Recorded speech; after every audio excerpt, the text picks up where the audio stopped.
The restaurant buzzed with the quiet hum of conversation. Martha glanced around, noting the familiar faces of couples who frequented the place as much as she and Harry did.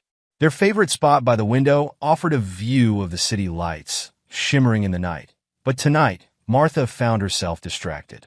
Harry reached for the bottle of wine between them, pouring more into their glasses. "You know, I was thinking about our first date here," he said, his voice steady as he swirled the wine in his glass. "Do you remember it?" Martha nodded, forcing a smile. "Of course. You were so nervous you knocked over the breadbasket." Harry laughed, the sound deep and genuine. "And you pretended not to notice, which only made me more nervous." Martha chuckled, but her mind was elsewhere. She thought about Curtis, about the last time they met, how he had kissed her in that hidden corner of the park, how his hands felt on her skin. The memory sent a jolt of excitement through her, quickly followed by a wave of guilt. She squeezed Harry's hand, trying to stay present, but her thoughts kept drifting. 20 years, Harry repeated, his eyes fixed on her. "It's hard to believe we've made it this far." "It is," Martha agreed, though the words felt hollow in her mouth. She had once loved Harry with everything she had, but things had changed. She had changed. Harry leaned in slightly, lowering his voice as if sharing a secret. "I've been planning something special for us tomorrow." Martha tilted her head, trying to focus on him. "Oh, what's the occasion?" Harry grinned, a hint of mischief in his eyes. "You'll see. Just be ready by noon." She arched an eyebrow. "No hints? Nothing at all?" "Not a chance," Harry said, shaking his head. "You'll just have to trust me." Martha smiled, but inside, she felt uneasy. She wanted to feel the thrill of his words, the anticipation of whatever surprise he had in store. But all she could think about was how she could fit in a quick meeting with Curtis before noon. "All right," she said, trying to match his enthusiasm. "I'm looking forward to it." Harry's smile widened. "Good. It'll be a day to remember, I promise." As they finished their meal, the conversation flowed easily, filled with reminiscing about their past. Harry recounted stories from their early years together, how they'd struggled through their first apartment, the vacations they'd saved up for, and the countless little moments that had defined their life together. Martha listened, nodding and laughing at the right moments, but her heart wasn't in it. She glanced at the time on her phone, calculating how long it would take her to get to Curtis's apartment the next morning and still make it back in time for whatever Harry had planned. A part of her knew she should cancel, spend the day with Harry, and try to recapture what they once had. But the pull towards Curtis was too strong, too intoxicating to resist. When the waiter brought the check, Harry insisted on paying, as always. "My treat," he said with a wink. "Consider it the start of our anniversary celebration." Martha nodded, her mind already racing ahead to tomorrow. She had to be careful, make sure Harry didn't suspect anything. The thought made her uneasy, but she pushed it aside, focusing on the immediate task of getting through the rest of the evening. As they left the restaurant, Harry draped his arm around her shoulders, pulling her close. "You seem a little distant tonight," he said quietly. "Everything okay?" Martha hesitated, then nodded. "Yeah, just a lot on my mind. Work's been stressful." Harry stopped walking and turned to face her, his expression serious. "You know you can talk to me about anything, right?" "Of course," Martha said quickly. "It's nothing really. Just tired, I guess." Harry searched her eyes for a moment, then nodded. "All right, but if something's bothering you, I'm here." "I know," she replied, guilt twisting in her stomach. She leaned in and kissed him, hoping it would silence the nagging voice in her head. "Thank you." They walked in silence to the car, the night air cool against Martha's skin. Harry unlocked the car, and as they got in, he glanced over at her. "Tomorrow's going to be special. I can't wait." She forced a smile. "Me neither." The drive home was quiet, the tension between them subtle but present. Martha stared out the window, her mind racing. She needed to be careful, to make sure tomorrow went smoothly. But even as she planned, a small voice in the back of her mind whispered that she was playing a dangerous game. When they arrived home, Harry reached for her hand again as they walked to the door. "I love you, Martha," he said softly. She froze for a moment, caught off guard by the sincerity in his voice. "I love you too," she replied, the words coming out automatically. But as she said them, she couldn't help but wonder if they were still true. Inside, they prepared for bed, the routine so familiar it was almost comforting. But as Martha lay beside Harry, listening to his steady breathing as he drifted off to sleep, she felt a growing sense of unease. Tomorrow would be a day to remember, Harry had said. She just hoped it wouldn't be for the wrong reasons. Martha woke up to the soft light filtering through the blinds. She reached out, expecting to find Harry beside her, but her hand met only cool sheets. Sitting up, she looked around the room, the empty space next to her triggering a flicker of unease. Harry was always there in the morning, sipping coffee or reading the news. But today, the house felt strangely silent. She slipped out of bed and padded to the kitchen, where she found a note propped up against the coffee maker. Gone to prepare for our special day. See you at noon. It was written in Harry's usual, tidy script. She read it twice, the words not quite sinking in. Something about the note felt off, but she couldn't put her finger on it. Pushing the thought aside, she pulled out her phone and quickly typed a message to Curtis. Can you meet? Usual place? A reply came almost immediately. Be there in 20. Martha exhaled a breath she hadn't realized she was holding. She needed this, needed him. Harry's absence was convenient, giving her the perfect window of time. She dressed quickly, choosing a simple outfit that wouldn't raise suspicion if Harry came home early. Her mind buzzed with anticipation as she drove to meet Curtis. The thrill of seeing him, of stealing these moments away from her regular life, was a high she couldn't resist. But as she neared their spot, that flicker of unease returned, nagging at her. Curtis was waiting for her at their usual bench, tucked away in a quiet corner of the park. He stood up when he saw her, but there was something different about him today. His smile didn't reach his eyes, and his usual easygoing demeanor seemed strained. Hey, Martha said, trying to shake off the feeling. She leaned in to kiss him, but he turned his head slightly, her lips brushing his cheek instead. Hey, he replied, his voice flat. She pulled back, searching his face. Everything okay? Curtis hesitated, shoving his hands into his pockets. Yeah, just work stuff. You know how it is. Martha frowned, sensing there was more to it than that, but she didn't press. Instead, she reached for his hand, intertwining her fingers with his. We don't have much time, she said softly, hoping to pull him out of whatever was bothering him. He nodded, though his grip on her hand was loose, almost absent-minded.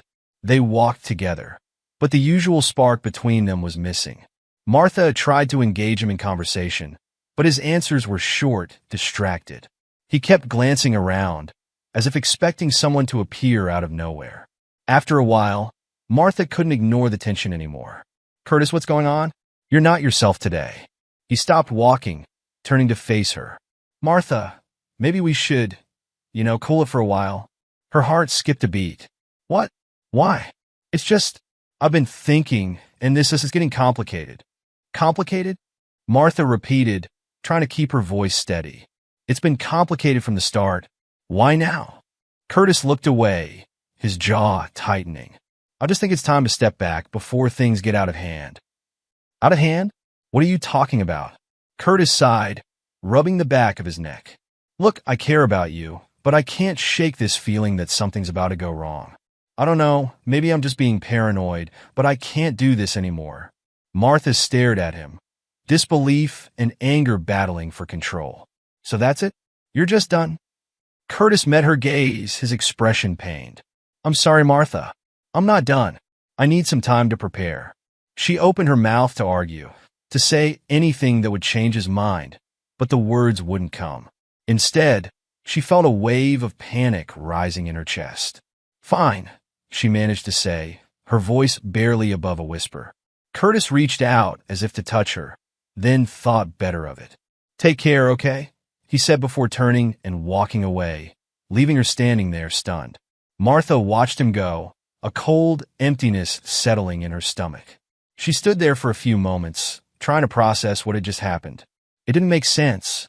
Curtis had never been like this before, so distant, so final. The suddenness of it all felt like a punch to the gut. She forced herself to move, heading back to her car in a daze. The drive home was a blur. her mind replaying the conversation over and over. What had gone wrong? Why had Curtis suddenly pulled away? By the time she reached the house, it was nearly noon. She expected to find Harry waiting for her, maybe with that mysterious surprise he'd hinted at last night. But as she opened the door, the silence that greeted her was thick, unsettling. "Harry," she called out, her voice echoing through the empty rooms. There was no answer. She moved through the house, checking each room with growing urgency. The bedroom was untouched, the bed made just as she'd left it. The bathroom was empty, and so was Harry's office. A sense of dread began to coil in her chest as she realized something was very wrong. When she reached the closet, her heart stopped. Harry's clothes were gone. Every shirt, every suit, even his shoes, everything was missing. She opened drawer after drawer, but they were all empty. Her hands trembled as she pulled out her phone, dialing Harry's number. It went straight to voicemail. She tried again and again, but the result was the same each time. Panic gripped her as she frantically searched the house once more, looking for any sign of where he might have gone. But there was nothing. No note, no clue, no trace of him at all. It was as if he had vanished into thin air. Martha sank onto the edge of the bed, her mind racing. Where was Harry? And why had he left so suddenly, without a word? The more she thought about it, the more her panic grew. Something was terribly, horribly wrong. Martha sat on the edge of the couch, her phone clutched in her hands, the screen glowing dimly in the fading evening light. The day had slipped away in a haze of unanswered questions and growing dread. She had called everyone she could think of, Harry's friends, his co-workers, even the few distant relatives they kept in touch with. No one had seen or heard from him. Each call that ended without answers only deepened the pit of anxiety in her stomach. The clock on the wall ticked loudly in the silence, each second stretching out painfully. She stared at the phone, willing it to ring, desperate for any news. Where could he have gone? Why hadn't he left a note? A message? Anything?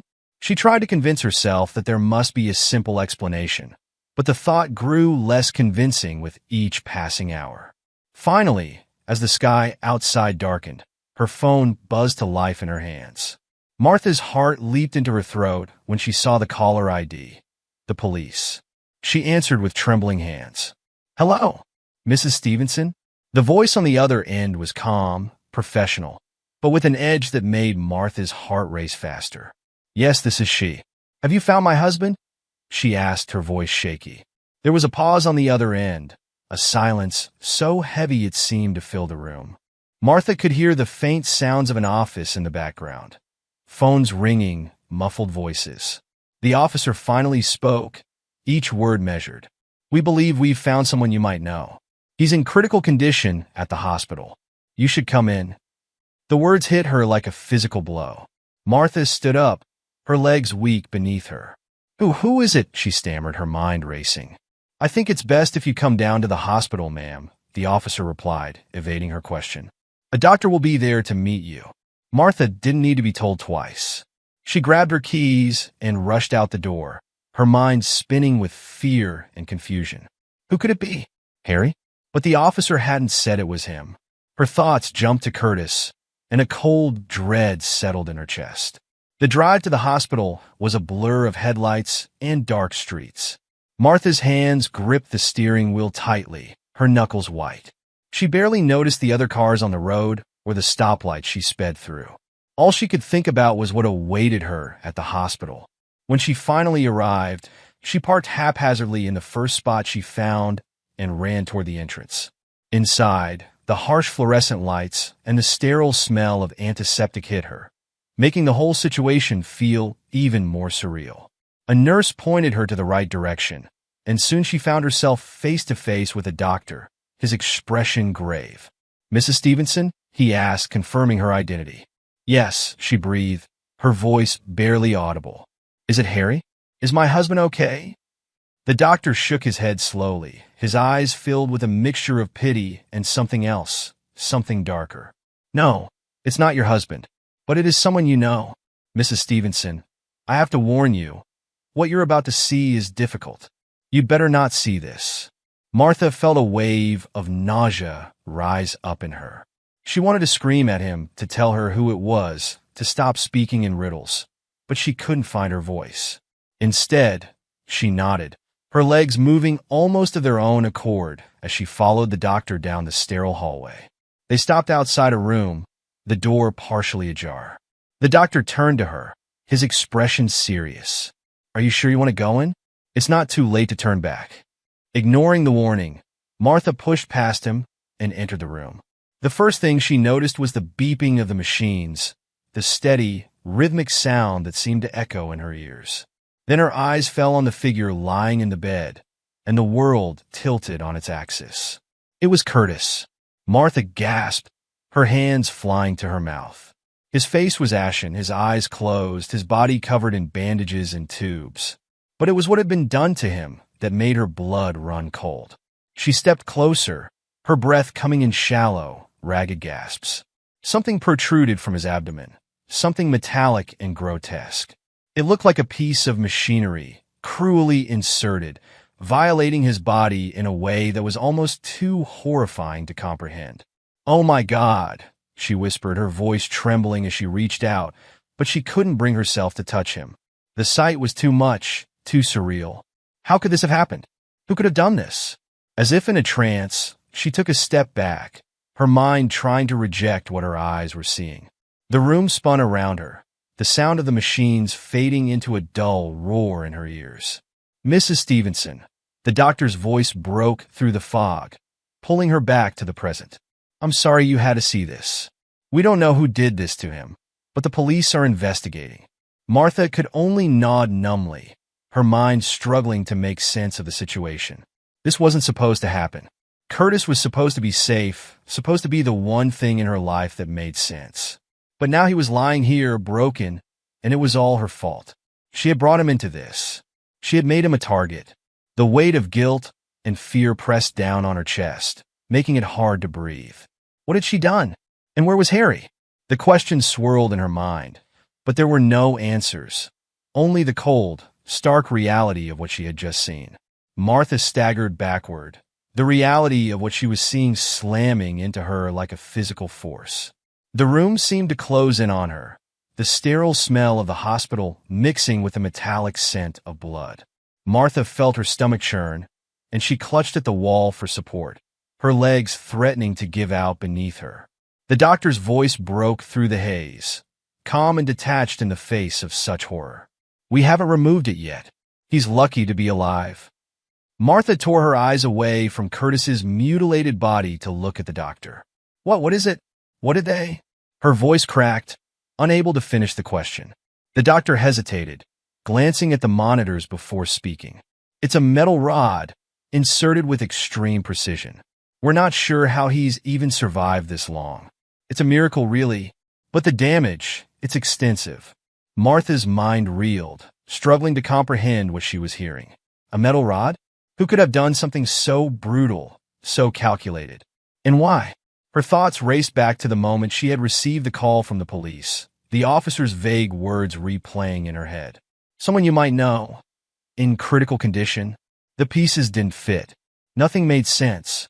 She stared at Curtis, trying to see the man she had risked everything for, but all she could see was the result of some unspeakable act of violence. The room felt too small, the air too thin. She needed to get out, to escape this nightmare. Just as she turned to leave, her phone buzzed in her pocket, the sudden sound making her jump. Martha fumbled for it, her hands trembling. When she saw the name on the screen, her blood ran cold. It was Harry. She hesitated, dread pooling in her stomach. With a shaking hand, she opened the message. It was a single word, surprise. Martha stared at the screen, her mind going blank. The letters seemed to blur together, as if her brain couldn't process what she was seeing. Slowly, the meaning of the message began to sink in, and with it, a creeping sense of horror. This wasn't just a coincidence. Harry had known. He had known all along. Her hand tightened around the phone, the realization hitting her like a tidal wave. Harry, her husband, the man she had been married to for 20 years, had done this. He had known about her affair, and this was his way of telling her. The twisted, brutal way he had chosen to reveal his knowledge was almost too much to bear. She felt sick, her stomach heaving as she struggled to breathe. The walls of the room seemed to close in on her, the beeping of the machines growing louder, more insistent.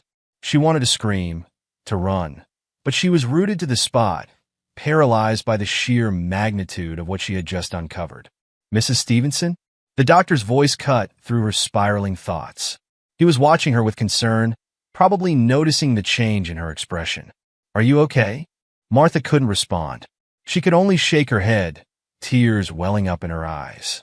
She backed away from the bed, her hand gripping the phone so tightly it hurt. She needed to get out of here, to think, to figure out what to do next. I need to go," she managed to say, her voice barely above a whisper. The doctor frowned, but didn't stop her. "If you need anything, let the nurses know."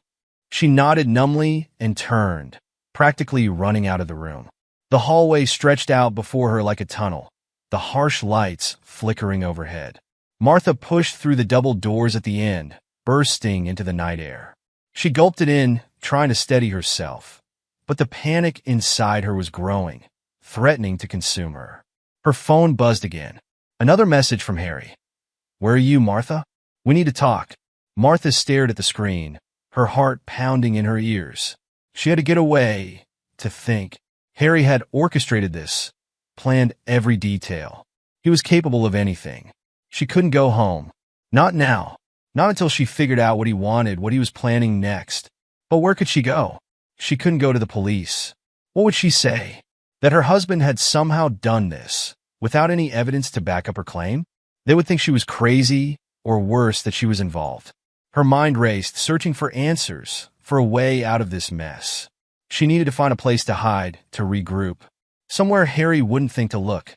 But as she stood there, under the harsh glow of the streetlights, Martha realized that there might be no place safe enough.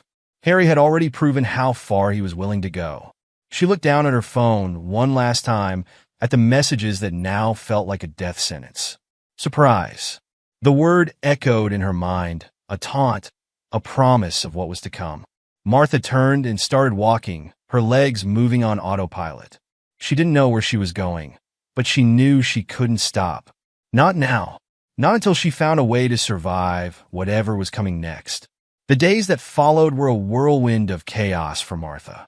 Each morning, she woke with a sense of dread, the memories of the previous days haunting her every thought.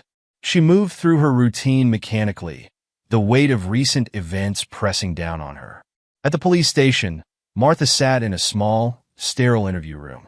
Officer Harris, a middle-aged man with a sympathetic expression, flipped through his notebook. "Can you walk me through what happened yesterday?" he asked, his pen poised over the paper. Martha took a deep breath, trying to steady her nerves. "Harry left a note this morning, saying he was preparing for our special day. I went to see Curtis, and when I came back, Harry was gone. Later, I got a call from the police about Curtis being in the hospital." Officer Harris nodded, jotting down notes. "Did you notice anything unusual in the days leading up to his disappearance? Any conflicts or changes in behavior?" Martha hesitated, her mind flashing back to recent interactions. Harry seemed different lately, more distant. "We argued a few times about things." The officer looked up, concern etched on his face. "Anything specific?" Martha shook her head. "Nothing I can think of that would lead to this." As the interview ended, Martha felt a mix of relief and frustration. They had nothing concrete to go on, and Harry was still missing. She left the station, the cold air biting her cheeks, and headed to the hospital for another visit. Curtis's room was quiet, the beeping of machines the only sound. The nurse gave her a nod as she entered, and Martha approached Curtis's bedside. His eyes fluttered open briefly, then closed again. "Hey," she whispered, taking his hand gently. "How are you feeling?" Curtis weakly smiled. "Better, thanks to you." Martha squeezed his hand, tears welling up. "I'm so sorry this happened." He shook his head.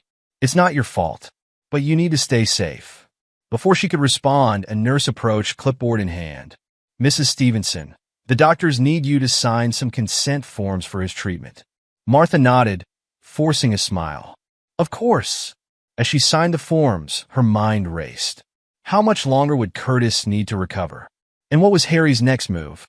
The unanswered questions gnawed at her, making sleep elusive. That night, Martha lay in bed, staring at the ceiling. The silence of the house felt oppressive, every creak and groan amplified in the darkness. She tried to push thoughts of Harry and Curtis aside, but they kept creeping back in. A sudden noise made her sit up. The sound of the front door unlocking echoed through the house. Martha's heart raced. She grabbed her phone and dialed Harry's number, hoping he had returned. The call went to voicemail. She approached the window, peering out into the dimly lit street. A shadow moved near the driveway, and Martha's blood ran cold. She backed away, her mind racing with fear. Could Harry be back? What did he want? Determined to stay safe, Martha decided to leave the house. She grabbed her keys and headed to the front door, peering out to see if anyone was there. The street was empty, the only movement the occasional car passing by. Reluctantly, she returned to her bedroom, locking the door behind her. The next morning, Martha woke to find another note on the kitchen counter. Her hands shook as she picked it up, reading the message in Harry's neat handwriting. Gone to prepare for our special day. See you at noon. Confusion and fear swirled within her. She had seen the first note, but this was identical. Why would he leave the same message twice? Her phone buzzed with a new text from Harry. You broke your vows. Now you'll pay the price. Martha stared at the screen, her heart pounding. She felt a chill run down her spine. This was more than just a warning. It was a threat. She knew Harry was capable of anything, but this was crossing a line. Desperate for answers, Martha went back to the police. Officer Harris listened intently as she showed him the new message. We'll increase the search and keep an eye out for any suspicious activity, he assured her. In the meantime, you should consider staying somewhere safe. Martha nodded, but staying seemed impossible. Her home was all she had left. As she left the station, her phone buzzed again. Another message from Harry. Meet me where it all began. Don't try to run. Her mind raced. Where it all began? The restaurant where they had their first date? The park where she had met Curtis? She needed to think clearly. That afternoon, Martha decided to visit the restaurant, hoping to find some clue. The place was nearly empty, the manager recognizing her immediately. Mrs. Stevenson, can I help you? He asked. I received a message to meet here, she replied, showing him the text. The manager frowned. I'm sorry, but I don't know anything about that. We closed early today. Frustrated, Martha left the restaurant and headed to the park. The familiar bench where she had met Curtis was empty. She sat down, her mind racing. There had to be another way to interpret the message. As she pondered, her phone buzzed again. Harry's voice came through a new message. The truth will set you free. Don't interfere. Martha felt a shiver run down her spine. This was no longer just a threat. It was a puzzle she needed to solve. She decided to visit Curtis at the hospital, hoping he might have some answers. In Curtis's room, she found him more lucid than before. He looked tired but determined. Curtis, do you know anything about Harry's messages? She asked urgently. Curtis sighed, pulling his hand away gently. I wish I could help, Martha, but I don't know anything. Harry never mentioned anything to me. Frustration bubbled inside her. Then why did you survive the attack? Why was that device put inside you? Curtis looked pained. I've been trying to piece it together. Whoever did this wanted you to suffer, to see Curtis like this. It's all connected to your affair. Martha felt a surge of guilt and fear. What do you mean? How? Curtis shook his head. I don't know, but we need to figure it out before Harry strikes again. Determined, Martha left the hospital with a renewed sense of purpose. She needed to protect herself and uncover the truth behind Harry's actions. As she walked through the hospital parking lot, her phone buzzed once more. Another message from Harry. Time is running out. Choose wisely. Martha clenched her fists, determination hardening her resolve. She couldn't let Harry destroy her life. She needed allies, evidence, anything that could stop him.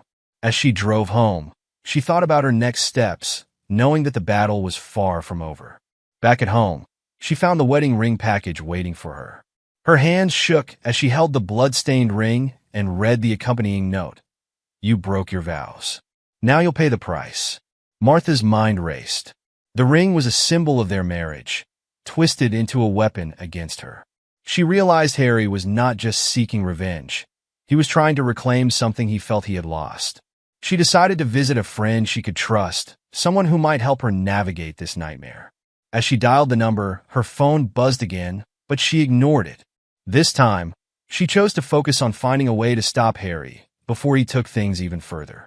Martha knew that the path ahead was dangerous and uncertain, but she was determined to fight for her life and uncover the truth behind Harry's vendetta. The aftermath of his actions had left her shattered, but she refused to let him win without a fight. As she prepared to leave, her phone buzzed one last time. The message was simple, yet filled with menace. "See you soon." Martha took a deep breath, steeling herself for what was to come.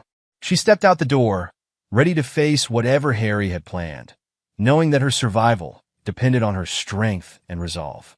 The months following Harry's disappearance were a blend of relentless anxiety and futile attempts at normalcy for Martha. She moved to a new city, trying to leave her old life behind. She changed her name to Lisa, cut her hair short, and adopted an entirely new persona. She secured a job at a small bookstore, hoping the quiet, mundane work would soothe her frayed nerves. But no matter how much she tried to forget, the fear clung to her, always lurking just beneath the surface. Every creak in her new apartment made her jump. Every unknown number on her phone made her heart skip a beat. She told herself that Harry was gone, that he couldn't possibly find her, but the doubts gnawed at her. The only thing that gave her any solace was the thought that maybe, just maybe, Harry had moved on too. One late evening, after a long shift at the bookstore, Martha returned to her apartment. She felt an odd sense of dread as she approached the front door. The hallway was unusually quiet, the silence amplifying the sound of her own footsteps. She fumbled with her keys, her hand trembling slightly, a familiar anxiety settling in her chest. As she unlocked the door and stepped inside, she immediately noticed something was off. The lights in her apartment were on. Martha distinctly remembered turning them off before she left that morning. Her pulse quickened as she scanned the small living room. Everything was in its place. Nothing appeared disturbed, but the air felt thick, almost oppressive, as if someone had been there recently. Martha's eyes darted around the room, searching for any sign of an intruder. She tiptoed towards the bedroom, her heart pounding in her ears. She paused at the doorway, her breath catching in her throat as she saw something lying on the bed, a familiar object that sent a chill down her spine. It was their wedding album. Her first instinct was to run, to flee the apartment and never look back. But something compelled her to move forward. With shaking hands, she reached for the album and sat on the edge of the bed. She hadn't seen it in months, hadn't even thought about it since the day she left her old life behind. Taking a deep breath, Martha opened the album. The first few pages were exactly as she remembered them. Pictures of her and Harry on their wedding day, smiling and happy. But as she flipped through the pages, the photos began to change. At first, it was subtle, a blurred figure in the background here, a shadow that shouldn't be there. But soon, the changes became more obvious, more terrifying. There were photos of her with Curtis, taken from a distance. Some were from their secret meetings in parks, others from late-night dinners in secluded restaurants. The photos were all too clear, too close, evidence that someone had been watching them, capturing every moment. Martha's hands trembled as she flipped through the pages faster now, her eyes widening in horror. The photos grew more invasive, more menacing. There was a picture of her laughing with Curtis, oblivious to the camera. Another of them kissing, completely unaware that someone had been just a few feet away. Each new photo sent a fresh wave of terror coursing through her. But it was the last photo that broke her. It was a picture of her taken just that morning as she left her apartment. She was looking straight ahead, unaware that someone had been watching her from the shadows, capturing her every move. Her breath caught in her throat as she turned the photo over. On the back, scrawled in red ink, was a single word: soon. The photo slipped from her fingers, fluttering to the floor as Martha sat frozen, her mind racing. He had found her. Harry had found her. Despite all her efforts to disappear, to start over, He had been there all along, watching her, waiting. Her first thought was to call the police, but what could she say? That her estranged husband had left a photo album in her apartment? That she felt threatened by a single word? No, they would never believe her. This was a game to Harry, a twisted cat-and-mouse chase, and she was the prey. Panic gripped her as she realized the extent of his reach. He knew where she lived, where she worked, how she spent her days. He had been one step ahead of her this entire time. And now, he was letting her know that the game was far from over. Martha bolted from the bed, rushing to check the locks on all the doors and windows. She grabbed her phone, her fingers shaking so badly she could barely dial a number. She called the only person she could think of, her friend Jean, one of the few people who knew where she had moved. "Jean," Martha gasped as soon as she heard her friend's voice. "He's found me." "What? Who?" "Martha, calm down. What's going on?" "Harry. He knows where I am. He was in my apartment. He left our wedding album, and there were pictures of me, of Curtis. He's been watching me, Jean. He's been here." There was a pause on the other end of the line, and when Jean spoke again, her voice was filled with concern. "Martha, listen to me. You need to get out of there. Come to my place. Right now." "I can't." "What if he's out there, waiting for me?" "Don't think like that. Just get in your car and drive. I'll stay on the phone with you the whole way. You're not alone in this." Taking a deep breath, Martha grabbed her purse and keys, heading for the door. Every shadow in the hallway seemed to move. Every noise made her jump. She forced herself to keep going, to put one foot in front of the other. Her heart pounded in her chest as she made her way to the car, her eyes darting around, expecting Harry to appear at any moment. Finally, she reached the car, fumbling with the keys before starting the engine. She sped out of the parking lot, glancing in the rearview mirror every few seconds, half expecting to see Harry's car following her. But the streets were empty. "Martha, are you okay?" Jean's voice crackled through the phone. "I'm on my way," Martha whispered, her voice trembling. "Good. Just keep driving. We'll figure this out together." As Martha drove through the darkened streets, her mind raced with 1,000 thoughts. How had Harry found her? How long had he been watching? And most terrifying of all, what did he plan to do next? The city lights blurred as she sped towards Jean's place, her heart thudding in her chest. Martha knew one thing for certain. No matter how far she ran, she would never be free of Harry.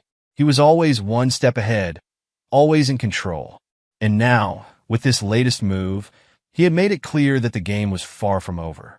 As she pulled up to Jean's house, Martha felt a glimmer of hope.